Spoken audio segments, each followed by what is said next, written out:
Vamos por favor, hermanos, a Marcos, capítulo 3, versículo 31. Marcos, capítulo 3, versículo 31. Así dice la palabra de Dios. Vienen después sus hermanos y su madre, y quedándose afuera, enviaron a llamarle. Y la gente que estaba sentada alrededor de él le dijo: tu madre y tus hermanos están afuera y te buscan. Él les respondió diciendo: ¿quién es mi madre y mis hermanos? Y mirando a los que estaban sentados alrededor de él, dijo: he aquí mi madre y mis hermanos, porque todo aquel que hace la voluntad de Dios, ese es mi hermano y mi hermana y mi madre. Amén. Pueden tomar asiento. Vamos a orar. Señor, te damos gracias que nos permites llegar a esta porción de tu Evangelio. Te rogamos que nos des luz. Padre, ayúdame a explicar con claridad y ayuda a todos los que están aquí reunidos a abrazar tu palabra con fe, con gozo, con agradecimiento. Señor, habla a nuestras vidas. Te lo pedimos, Padre, por los méritos de tu Hijo Jesús. Amén. Según vemos en los Evangelios, Jesús de Nazaret tuvo muchos seguidores. Las multitudes estaban interesadas en el Señor por los milagros. Su familia también lo buscaba, por una razón diferente, pensando que el Señor estaba desvariando. Los escribas y los fariseos querían seguirlo para encontrar motivo para acusarlo. Y, por otro lado, sus verdaderos discípulos, su círculo más cercano, lo seguían para aprender de él y obedecer. Y aunque esto es el recuento de los grupos o audiencias que hemos visto en el Evangelio según Marcos hasta este momento, algo similar ocurre hasta el día de hoy. Muchos están interesados en el cristianismo porque buscan alivio para el sufrimiento temporal. Sigue habiendo personas que quieren ver milagros y sanidades. Otros están al tanto de lo que hacemos los cristianos, pero su interés viene de un deseo de acusarnos, porque ellos aborrecen a nuestro Señor y por consecuencia, como Jesús lo enseñó, también a sus discípulos. Otros piensan que están cerca de Jesús porque asisten a la iglesia y conocen la verdad. Pero se les olvida lo que Jesús dijo: no todo el que me dice Señor, Señor, entrará en el reino de los cielos, sino aquel que hace la voluntad de mi Padre que está en los cielos. Muchos me dirán en aquel día: Señor, Señor, ¿no profetizamos en tu nombre? Y en tu nombre echamos fuera demonios, y en tu nombre hicimos muchos milagros. Y entonces les declararé: nunca os conocí, apartaos de mí, hacedores de maldad. Luego, pues, ¿quiénes son los que están cerca de Jesús? ¿Quiénes son esos que podríamos decir son los que el Señor llama mi madre y mis hermanos? ¿Qué es lo que los caracteriza? Eso es lo que vamos a considerar en esta mañana en la porción del Evangelio según Marcos. Pero antes de contestar estas preguntas de manera más directa, vamos a repasar otra vez los diferentes grupos que hemos encontrado en la escena. En primer lugar están las multitudes. Y si ustedes recuerdan, se nos había dicho en el versículo 19, capítulo 3, que ellos estaban en una casa. Y la escena todavía es en una casa. Por eso se nos dice que los hermanos y la madre del Señor estaban afuera. Están afuera de la casa. Recuerden, ese es el escenario que tenemos hasta ese momento en el Evangelio. Las multitudes están abarrotando la casa. Se maravillan de la autoridad del Señor. Se maravillan de su enseñanza, de sus milagros. Hay un carácter distintivo en las palabras y las obras de Jesús. Pero vamos a ver después que no todos lo seguían por las razones correctas. En segundo lugar, están presentes los escribas de Jerusalén, los que habíamos visto en el sermón anterior, que están rechazando por completo el testimonio que el Espíritu de Dios estaba dando acerca de la identidad de Cristo. Ellos rechazaron a Jesús de la manera más extrema, diciendo que lo que estaba haciendo al expulsar demonios no era por el poder de Dios, sino por el poder de Satanás. La reacción de esos escribas es similar a la de los fariseos y otros grupos que encontramos en los evangelios. También seguían al Señor, pero era para acusar. Había otro grupo allí, y es la familia del Señor. En Marcos capítulo 6, versículo 3, vamos a ver que se vuelve a mencionar la familia de una manera todavía más clara. Fíjense cómo Marcos 6:3 nos dice: ¿no es este el carpintero, hijo de María, hermano de Jacobo, de José, de Judas y de Simón? ¿No están también aquí con nosotros sus hermanas? Y se escandalizaban de él.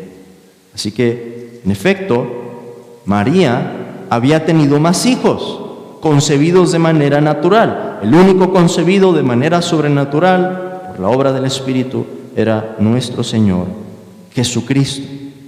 Pero este tercer grupo es el que está fuera de la casa y han venido a buscar a Jesús. ¿Con qué razón, hermanos? Lo veíamos en el versículo 21. Cuando lo oyeron los suyos, vinieron para prenderle, porque decían: está fuera de sí. Pensaban que el Señor estaba desvariando, que tenía un problema mental en ese momento y que por eso decía esas cosas.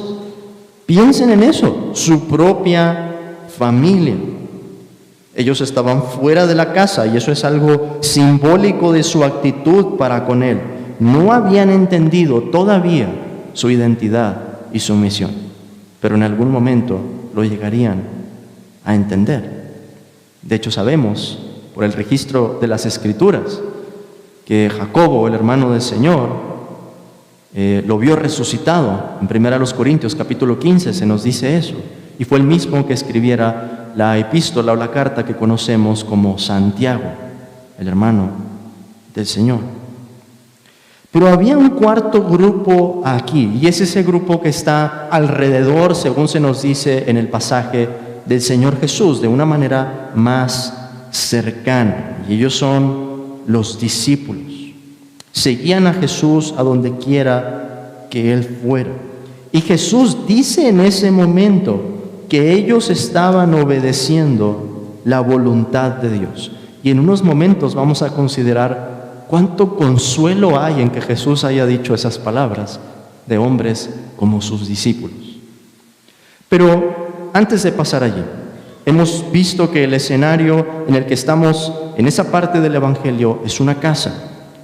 Pero si extendiéramos esto más allá de esas cuatro paredes y pensáramos en que el escenario en el que el Evangelio está siendo predicado es en todo el mundo en este momento, ¿qué grupos, hermanos, podríamos identificar en relación a la identidad y la misión de Cristo? Bueno, hay unos que ni siquiera han escuchado el nombre de Jesús. Diríamos que ellos no tienen una reacción como la que vemos aquí. No voy a insistir acerca de ese grupo, pero es una realidad. Hay algunos que rechazan a Jesús. Han escuchado de Cristo y su Evangelio, pero se rehúsan a rendirse a Él y a obedecerlo. Son los que o más bien también hay los que tienen curiosidad de quién es Jesús y han oído de su autoridad y de su poder, personas con interés, cierta medida de interés, pero por la ignorancia de la verdad de Dios, no todos tienen un motivo sincero. Y hay quienes piensan: Jesús va a resolver mi economía, Jesús me va a quitar esta enfermedad, Jesús va a resolver mis problemas familiares. ¿El Señor puede hacer eso? Por supuesto que puede hacer eso. Pero ese no es el motivo por el que debemos acercarnos a Jesús. Por otro lado, están los que ven de lejos a Jesús. Son personas que asienten al Evangelio, que aprueban que el cristianismo es la religión verdadera, pero que no se atreven a seguir realmente a Jesucristo. Piensan en el costo de lo que eso implica. Piensan en las palabras del Señor cuando Él habla de negarse a uno mismo, de tomar la cruz cada día y de seguirlo. Y dicen, no, yo no puedo hacer eso. Están los que profesan a Jesús también, por otro lado, pero no le siguen realmente. Creen que lo conocen, pero Jesús no los reconoce a ellos. Y hay un último grupo, un grupo cercano, que son los verdaderos discípulos, personas que siguen a Jesús y hacen la voluntad de Dios, de manera imperfecta, como en el caso de los discípulos, pero que siguen y hacen la voluntad de Dios. Doy todo ese trasfondo para que podamos apreciar el peso de las palabras de Jesús en este pasaje y volver a la pregunta: ¿quiénes son los que están cerca de Jesús? ¿Quiénes son? ¿Cómo se ven? ¿Qué es lo que dice Jesús de ellos? Noten otra vez el pasaje, hermanos. La gente le dijo, en el versículo 31, he aquí, es una palabra que no encontramos en nuestra traducción, pero está en los originales. He aquí, tu madre y tus hermanos están afuera y te buscan. La forma en la que está acomodado el texto en griego resalta las palabras, tu madre y tus hermanos. O sea, ellos te están diciendo, Señor, mira, aquí está tu familia afuera. Pero Jesús responde algo que es chocante. ¿Quién es mi madre y mis hermanos? En ese momento el Señor ve a los que están alrededor, ese círculo más cercano, y dice, he aquí mi madre y mis hermanos. Los reconoce a ellos como su familia espiritual. Pero ¿por qué digo que eso es impactante? Porque en la cultura judía se reconocía el valor tan profundo que tienen los lazos familiares. No estamos hablando de nuestra cultura. Estamos hablando de la cultura que recibió en primer lugar el quinto mandamiento: honra a tu padre y a tu madre. Los que recibieron la misma ley que nos dice que hay que honrar las canas de los ancianos, que hay que dar muerte al que maldiga a su padre o a su madre. Eso era parte del mensaje de la ley. Y Jesús, sin embargo, aquí está diciendo, ¿quién es mi madre y mis hermanos? Jesús no estaba negando eso. De hecho, en el capítulo 7, el Señor denuncia la ofensa contra los padres que habían ocasionado las tradiciones de los fariseos. Sin embargo, las palabras del Señor nos hablan de verdades espirituales, de la manera en la que funciona el reino. Y en resumen nos dicen quién está cerca de Jesús. Ahora, permítanme resumir las verdades que encontramos aquí en 4 puntos. En primer lugar, veamos esto. Uno puede estar cerca de Jesús en lo externo, sin estar cerca del Señor con el corazón. Uno puede estar cerca de Jesús en lo externo, sin estar cerca de Él con el corazón. Piensen en esto. ¿Qué más cerca se podía estar de Jesús que al ser parte de su madre y sus hermanos en lo que respecta a su familia terrenal? Ellos lo vieron crecer, ellos lo vieron hablar, ellos lo vieron enseñar, ellos vieron la conducta del Señor. Y hermanos, si creemos lo que la Biblia nos dice, que el Señor nunca pecó, esa conducta se vería distinta. ¿Tendría un pensamiento que se iría desarrollando? Sí. El Evangelio según Lucas nos dice, Él crecía en estatura, Él crecía en gracia para con Dios y para con los hombres, Él crecía en su entendimiento. Pero sus hermanos y su madre verían que su conducta era distinta, que era una conducta sin pecado, una conducta siempre perfecta, de amor por Dios y amor al prójimo. Y sin embargo, en ese momento, querían llevárselo porque pensaban que había perdido la cordura. Como he dicho, algo similar pasa el día de hoy. Multitudes se acercan a Jesús externamente, oyen su palabra, asisten a la iglesia, pero eso no asegura nada. Y eso es parte de lo que encontramos aquí. La lectura de la Biblia, la oración, la asistencia a la iglesia, las ofrendas, el participar de las ordenanzas, el ser miembro de una iglesia local, el compartir el evangelio y todas las cosas que quieran agregar allí, no aseguran nada. Son parte de nuestros deberes cristianos. Pero una persona puede estar haciendo todo eso sin haber entregado realmente su corazón a Cristo. Los fariseos, por ejemplo, eran meticulosos en guardar la letra de la ley. Les presentaban sus diezmos, ellos hacían sus oraciones, ellos ayunaban, ellos estudiaban las Escrituras, habían consagrado su vida a esa labor, ellos enseñaban las Escrituras. ¿Estaban cerca de Jesús? La respuesta es no. Piensen en Herodes. Se nos dice en uno de los evangelios que a Herodes le gustaba oír la palabra. Él se deleitaba escuchando a Juan el Bautista. Y Juan el Bautista no tendría un mensaje ligero para él. Entre otras cosas, Juan el Bautista le decía: no te es lícito tener a la mujer de tu hermano. Y sin embargo se nos dice que a Herodes le gustaba oírlo. Judas experimentó los poderes del siglo venidero. Él hizo milagros, él expulsó demonios. El Señor le había dado esa autoridad, era parte de los 12 apóstoles. Caifás, el sumo sacerdote que termina condenando a Cristo, profetizó de su muerte en el Evangelio según Juan.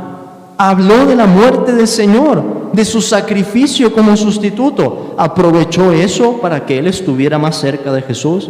No. ¿Qué pasó con Pilato?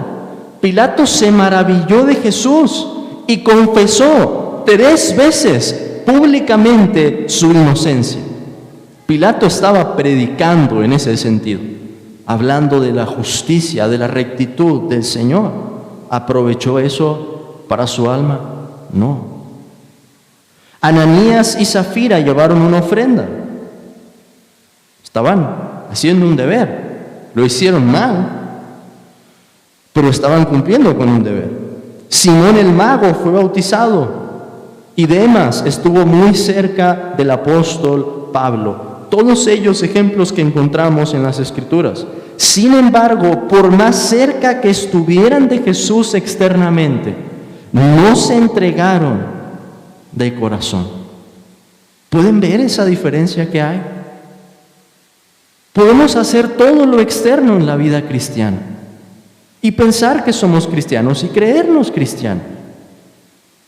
Pero si no hemos entregado nuestro corazón, por más deberes que podamos hacer, por más cosas que podamos cumplir, no estamos más cerca de Jesús.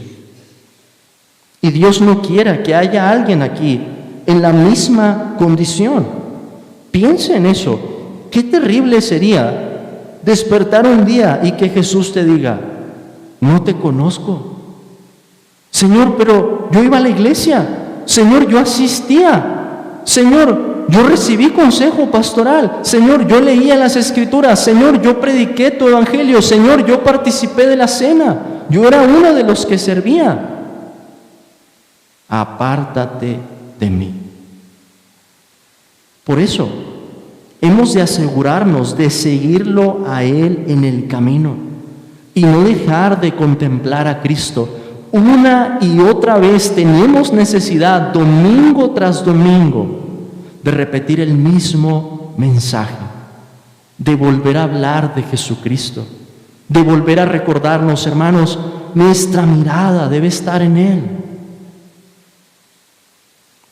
Y aunque digo esto a modo de advertencia, les he dicho también que hay mucho consuelo en esta porción. ¿Cuál es el consuelo que hay aquí? Voy a mi segundo punto. Mi segundo punto es, en el reino de Dios, el lazo espiritual con Jesucristo, ese vínculo espiritual, es mayor que el lazo o vínculo terrenal. En el reino de Dios, el vínculo espiritual con Jesucristo es mayor que el vínculo terrenal. El Señor Jesús dijo, ¿quién es mi madre y mis hermanos? Aunque la familia con la que el Señor estaba unido por un lazo terrenal estaba afuera, su familia espiritual estaba dentro. Porque Él dice, he aquí mi madre y mis hermanos, mirando a los que están alrededor. Y el Evangelio según Mateo nos dice específicamente que ellos eran sus discípulos. Esta unión espiritual es mucho mayor que la unión terrenal. Y esto por varias razones. En primer lugar, porque este lazo es más hermoso.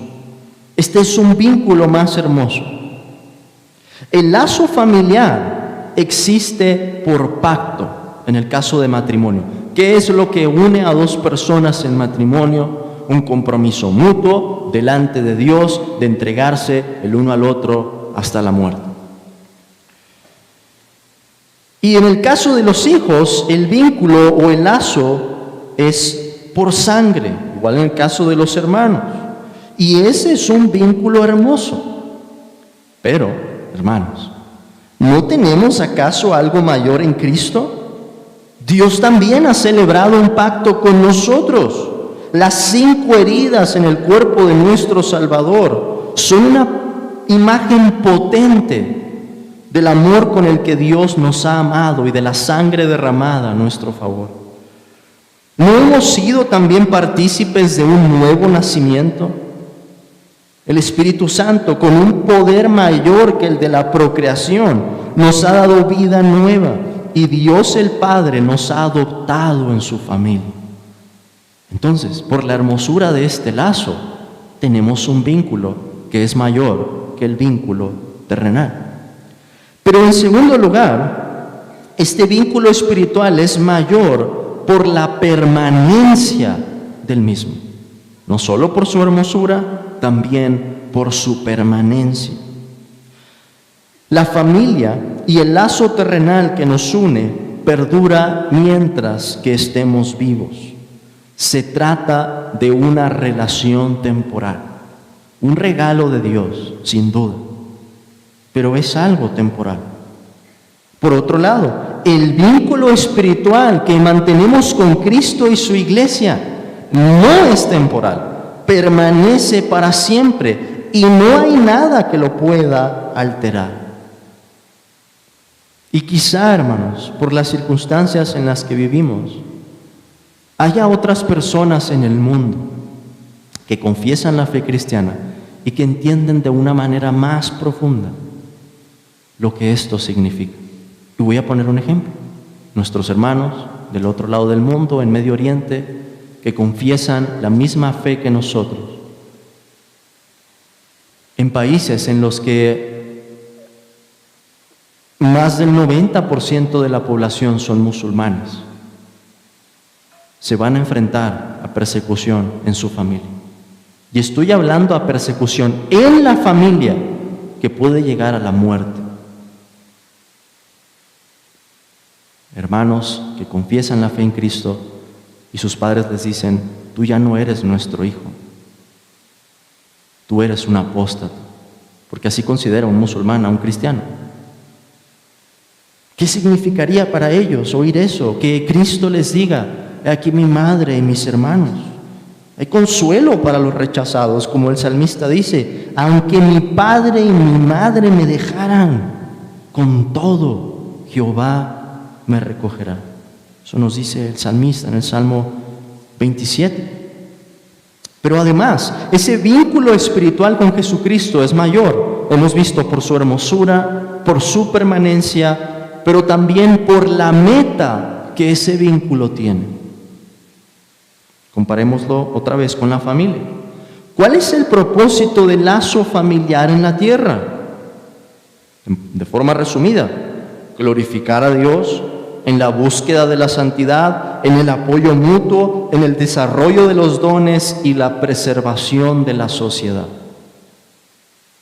Pero la meta del lazo espiritual será glorificar a Dios en presencia de Cristo con la plenitud del Espíritu Santo, todos unidos como una gran familia, en cielos nuevos y nueva tierra.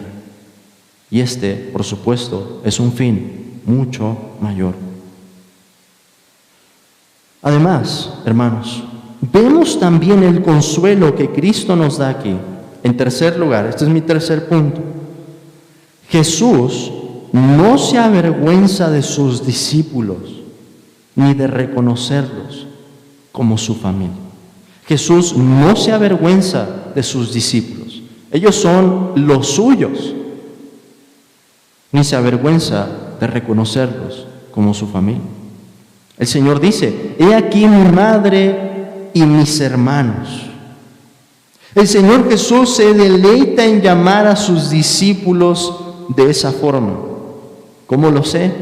Porque esa es la misión que Él venía a realizar. Parte de esa misión incluía llevar muchos hijos a la gloria. El autor de nuestra salvación es el primero en confesar esta relación que mantenemos con Él. Antes Cristo nos reconoce a nosotros que nosotros a Él. Antes Cristo dice acerca de nosotros: he aquí mi madre y mis hermanos. Él tiene en ello también la preeminencia en reconocernos como miembros de su cuerpo, como su familia, miembros de la familia de Dios. La carta a los Hebreos nos lo dice de esta manera: por lo cual no se avergüenza de llamarlos hermanos, diciendo: anunciaré a mis hermanos tu nombre, en medio de la congregación te alabaré. Es el Señor el que anuncia entre nosotros el nombre de Dios y nos reconoce a nosotros como su familia. Y qué consuelo es pensar en esto. Hermanos, ante las acusaciones de Satanás, el tentador, el acusador, Cristo nos reconoce como su familia espiritual. Piensen en lo que el Señor dijo acerca de Josué en el libro de Zacarías, el sumo sacerdote. Satanás estaba allí para acusarlo y el Señor dice: Satanás, ¿no es este un tizón arrebatado del fuego? Así Cristo, hermanos, en el nuevo pacto nos reconoce de esa manera. Aun cuando Satanás quiere presentar acusaciones contra nosotros, Cristo nos reconoce como su familia espiritual. Ahora piensen, ¿quiénes son los que el Señor está reconociendo allí? Porque eso también nos da consuelo.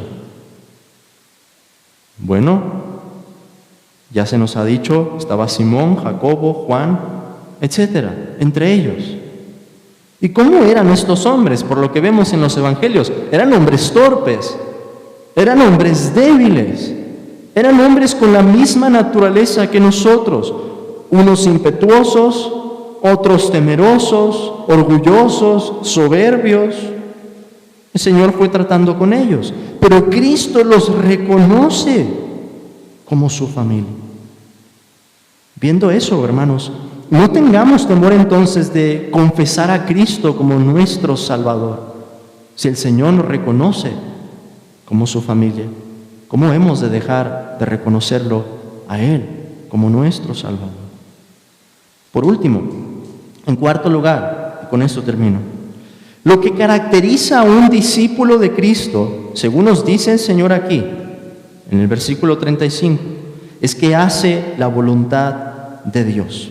Versículo 35, porque todo aquel que hace la voluntad de Dios, ese es mi hermano, y mi hermana y mi madre. Ahora, noten bien esto, porque el orden de las palabras aquí es importante. No estoy diciendo, tenemos que hacer la voluntad de Dios, obedecer, y entonces por obras vamos a lograr entrar a su familia. Ese no es el punto del pasaje. El punto del pasaje es que la marca distintiva de los discípulos, lo que caracteriza a alguien que es miembro de esa familia divina, es la obediencia, el que hace la voluntad de Dios. Y por eso yo les decía al principio, muchos pueden hacer muchas cosas y sin que su corazón esté realmente entregado a esa voluntad, con el motivo que debe. Con este último punto podemos responder a la pregunta, ¿quiénes son los que están cerca de Jesús?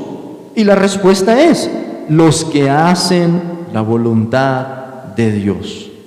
Como el Señor dice, porque todo aquel que hace la voluntad de Dios, ese es mi hermano y mi hermana y mi madre. ¿Y qué es hacer la voluntad de Dios? Es un sinónimo de obediencia. ¿Qué hace un verdadero discípulo, un verdadero aprendiz? Un verdadero aprendiz no sigue al Señor de lejos. Un verdadero discípulo no sigue a Jesús por los motivos incorrectos. Un verdadero discípulo se sienta a los pies de Jesús, lo reconoce como Señor y Maestro. Un verdadero discípulo dice, heme aquí, Señor, quiero hacer tu voluntad, enséñame a hacer tu voluntad, guíame en tu camino. Un verdadero discípulo pone por obra esa instrucción, esa enseñanza. Así se ven los llamados a la escuela de Cristo, entonces, hombres y mujeres débiles, torpes, necios, comunes, pero por un corazón renovado, hombres y mujeres que aunque débiles, tienen el deseo y la capacidad de practicar lo que Cristo nos enseña. Pregunto,